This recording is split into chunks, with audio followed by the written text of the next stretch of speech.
In 1993, SuperFrog on the Amiga was released by the great Amiga developer Team 17, who had already wowed the Amiga-owning world with arcade-quality hits like Alien Breed and Project X.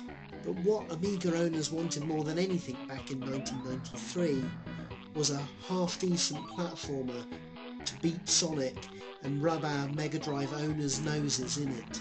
Sure, there was Zool, but beyond that it looked pretty sparse for Amiga owners. Team 17 knew this, and in their classic style have taken an old type of game, in this case Mario and Sonic, and polished it until it shines. And that's just what they did with this absolute classic. The game was first released on the Amiga in 1993, followed by the PC and CD32 versions in 1994.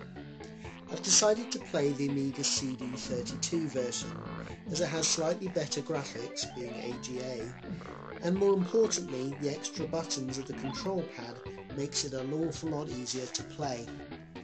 The story, lovingly told by the brilliant Amiga animator Eric Stoltz, has you as a prince who is happy and in love with your curvaceous and rather busty princess. The evil witch hates you for this and your happiness, and so flies over to steal your princess and turn you into a frog. All seems lost for our green little hero until a bottle of Lucasade comes floating by, which turns our little frog into SuperFrog. Interestingly, Team 17 originally envisaged having SuperFrog drink Newcastle Brown Ale, a favourite drink of Martin Brown, the project manager, and as well as the team. They had even tried to arrange Jimmy Nail to do some of the speech for the frog, but it wasn't to be, with Jimmy off filming a new version of Auf Wiedersehen Pet. For the game itself, it really doesn't do anything new, heavily borrowing from Mario and Sonic games, but what it takes it does so well, with SuperFrog's controls being absolutely spot on and superb. And with 4 levels in each world, this is a huge game. Typically as well, each level is absolutely massive and packed with loads and loads of hidden areas and secret tunnels for you to discover. The game also encourages you to explore with no time limit, a massive hate of mine in platform games, and a requirement of 100 coins that must be collected before the exit opens up for you.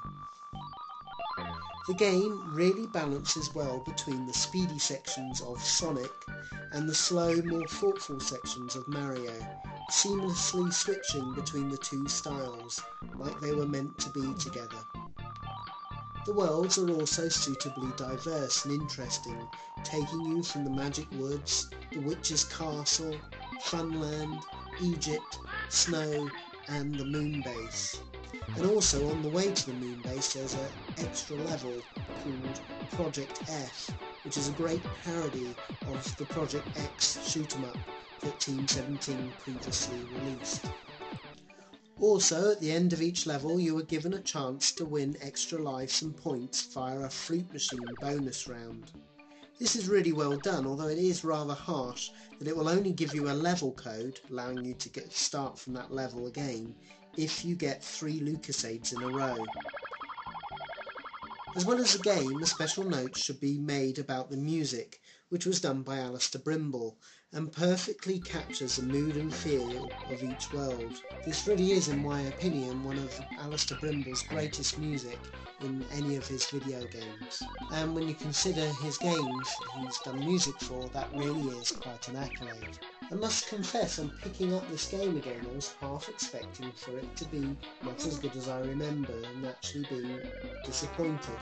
But actually, I was really pleasantly surprised, with the game still playing like a dream. And still, before too long, I was back addicted, battling my way through all the levels, and blaring out colourful language as I hit the frustrating bits. But no matter how frustrating it got, I was still back there for just one more go, determined to beat the game. Now let's look at some of the Amiga reviews of the time.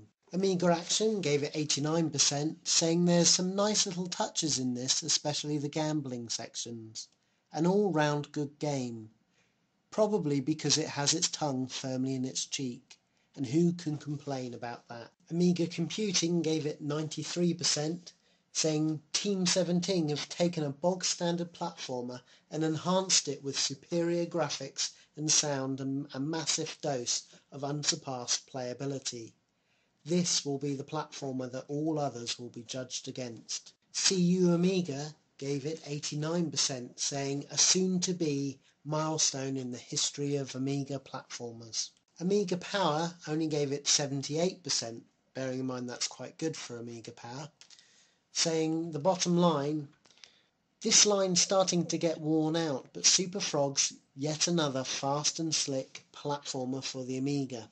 By now the platform fans must be in their horizontally scrolling heaven, as the software companies are well up to speed churning out this sort of stuff.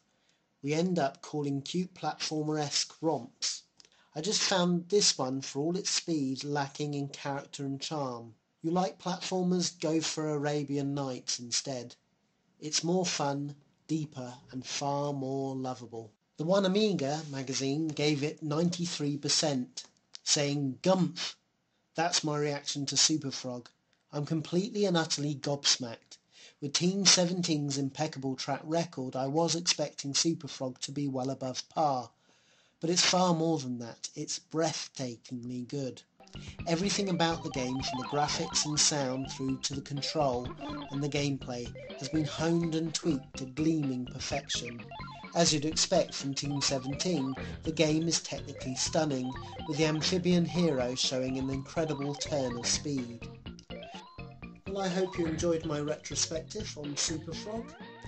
I'll now just leave you with the opening cut sequence by Eric Stoltz, and keep watching because right at the end I've also included the cameo role of SuperFrog, where you get to see him in full 3D when he appeared in one of the Worms games also done by Team 17.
SuperFrog.